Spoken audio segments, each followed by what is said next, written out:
Recently आपने news सुनी होगी कि कैंपा कोला को मुकेश अंबानी ने खरीद लिया है।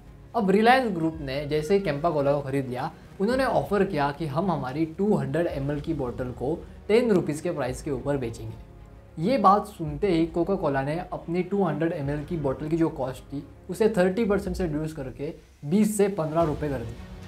आखिर इतना बोखलाहटपन कोका कोला में क्यों आया? ये डर का माहौल है।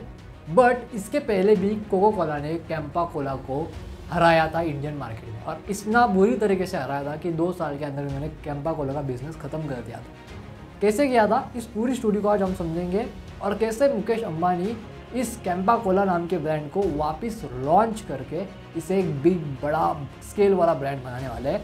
उनका मास्टर प्लान अभी इस वीडियो में समझेंगे। मेरा नाम है ऋषिकेश, आप देख रहे हैं व्यापार।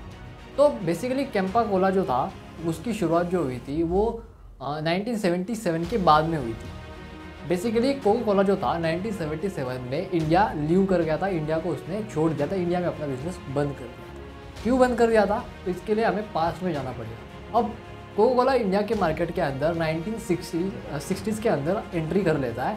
उस समय इंडिया के मार्केट के अंदर थम्स अप करके एक ब्रांड था जो बहुत ज़्यादा चलता था। लोग कोका कोला को पसंद ही नहीं करते थे, उनका सेल नहीं होता था। अब बेसिकली हुआ क्या, कोका कोला ने मॉनेटरी स्ट्रेटजीज का इस्तेमाल करके अपने मनी पावर का, अपने पैसे का इस्तेमाल करके थम्सअप को खरीद लिया, और बल्कि बिस्लरी को मजबूर किया कि वो थम्सअप के ब्रांड को कोका कोला को बेच दे। अब थम्सअप के ज़रिए इन्होंने कोका कोला को इंडिया के मार्केट में इस्टेब्लिश किया, और 1970s में ये इंडिया के लोगों के दिलों पर राज करना स्टार्ट कर दिया। लोगों को कोका कोला बहुत पसंद आने लगा, इन्होंने वेल इस्टेब्लिश बिजनेस कर दिया। अब 1977 में बेसिकली होता यह है कि गवर्नमेंट एक लॉ बना देती है कि इंडिया में काम करने वाली बाहर की कंपनियों को इंडिया में ही अपने किसी कंपनी के साथ, इंडिया की जो कंपनी होगी उसको अपने 60% शेयर देने पड़ेंगे, और अपना जो भी बिजनेस का सीक्रेट वगैरह है उनको रिवील करना पड़ेगा, जो भी स्ट्रेटेजी फ्रेमवर्क वगैरह होता है। अब कोका कोला ने कहा कि भैया हम हमारा सीक्रेट फॉर्मूला रिवील भी नहीं करेंगे, प्लस हमारे कंपनी के 60% शेयर भी नहीं देंगे, हम छोड़ेंगे इंडिया को। अब उन्होंने इंडिया को छोड़ दिया, बट थम्सअप जो था वो स्टील मार्केट के अंदर था और अच्छा खासा बिजनेस कर रहा था। अब एक कंपनी थी जिसका नाम था pure drink. Pure drink basically क्या होता था, ये एक डिस्ट्रीब्यूटर था कोका कोला का, पूरे इंडिया के अंदर एक बहुत बड़ा डिस्ट्रीब्यूटर था। जैसे ही कोका कोला इंडिया से छूट गया, प्योर ड्रिंक ने कहा कि यार क्यों ना मैं ही कैंपा कोला नाम का ब्रांड बना देता हूँ जो सिमिलर टेस्ट देगा कोका कोला से।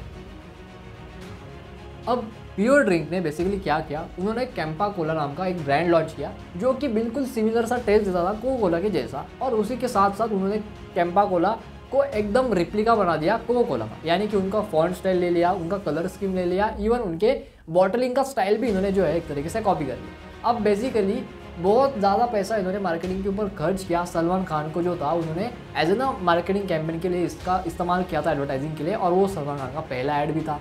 तो काफ़ी हद तक इन्होंने यूथ के माइंड के अंदर इस्टेब्लिश कर दिया था कि कैंपा कोला का अल्टरनेटिव कोका कोला का अगर कोई अल्टरनेटिव है तो वो है सिर्फ कैंपा कोला। ऐसा करके इन्होंने बहुत तगड़ा बिजनेस बिल्ड कर दिया।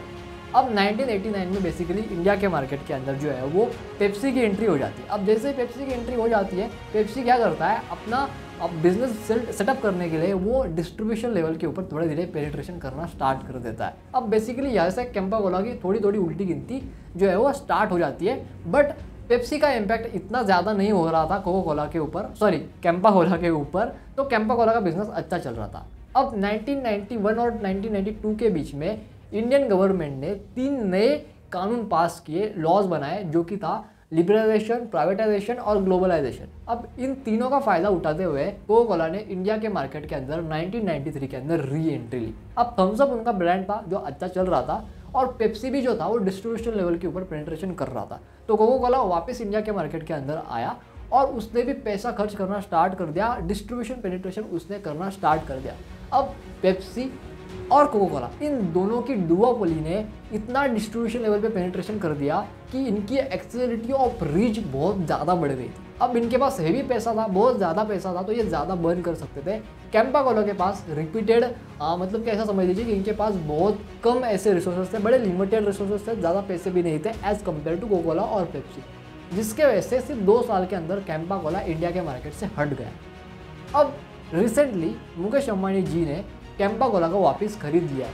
अब रिलायंस एक अपने आप में बहुत बड़ा ब्रांड है, और उन्होंने बहुत सारे डिफरेंट ब्रांड बनाए, और उनको एक्चुअल में आता है कि कैसे स्क्रैच से एक अच्छा क्वालिटी का ब्रांड बनाया जाए। और सिर्फ यही नहीं बल्कि रिलायंस के पास वो सारे रिसोर्सेस है जो कि कोको कोला और पेप्सी के पास है। और यही सबसे बड़ी दिक्कत है कोको कोला और पेप्सी की। कोको कोला को ये डर है कि रिलायंस अपने बहुत ज़्यादा पैसे का इस्तेमाल करके बहुत बड़े लेवल के अंदर मार्केट पेनिट्रेशन करेगा, जैसे उन्होंने जियो के जरिए किया था। इसलिए कोको कोला ने मॉनेटरी प्रैक्टिसेस का इस्तेमाल करते हुए उन्होंने ऐसा समझ लिया कि हम जो है वो रिलायंस को पूरे पैन इंडिया के मार्केट में आने से पहले ही हरा देंगे। अब बेसिकली कुछ जगहों के ऊपर बेसिकली कोको कोला जो है वो उसने अपनी प्राइस जो है वो ऑलमोस्ट 30% हटा दी है, कट कर दिया है, यानी कि जो 20 रुपये की थी वो 15 रुपये की थी। और ऐसा करके कोको कोला सोचता है कि वो आगे चल के मॉनेटरी प्रैक्टिस से कैंपा कोला को मार्केट में आने से पहले ही पैन इंडिया लेवल के ऊपर हरा देगा। बट यहाँ पे मुकेश अंबानी जी जो है वो पेनिट्रेशन करते करते उनको अच्छे से मालूम है। उन्होंने पहले भी एक बहुत बड़ा मार्केट पेनिट्रेशन किया था और एक सैचुरेटेड मार्केट के अंदर पेनिट्रेशन किया था और ऑलमोस्ट सारे कॉम्पिटिटर्स को ख़त्म कर दिया था। जैसे ही कैंपा कोला उन्होंने खरीद लिया, मैं आपको बताता हूँ जो मुझे पर्सनली लगता है अब यहाँ पे होगा क्या कि कैंपा कोला की प्रोडक्शन बहुत बड़े स्केल पे की जाएगी। इतने बड़े स्केल पे की जाएगी जो कॉस्ट ऑफ 200 ml की बोतल की जो होगी ना वो सिर्फ 2.5 रुपये से लेकर 3 रुपये के आसपास आएगी। और बाकी का जितना भी पैसा होगा वो एक्चुअली डिस्ट्रीब्यूटर और रिटेल लेवल के ऊपर मार्जिन्स को इंक्रीज करके दिया जाएगा, जितना कोको कोला या फिर पेप्सी नहीं देता है। अब इस लेवल पे जब पेनिट्रेशन होगा ना तो रिटेलर हो या डिस्ट्रीब्यूटर हो वो कोको कोला या फिर पेप्सी को नहीं बेचेगा, वो कि कैंपा कोला को ही बेचेगा और कस्टमर को भी एक तरीके से फोर्स करेगा कि आप कैंपा कोला लो, ये बेसिकली इंडियन भी है प्लस कोको कोला का अच्छा टेस्ट देता है, राइट। वो अपने हिसाब से उसको बेचेगा। ऐसे करके ये पूरे मार्केट को पेनिट्रेट कर सकते हैं, ऐसा मेरा अपना पर्सनल ओपिनियन है।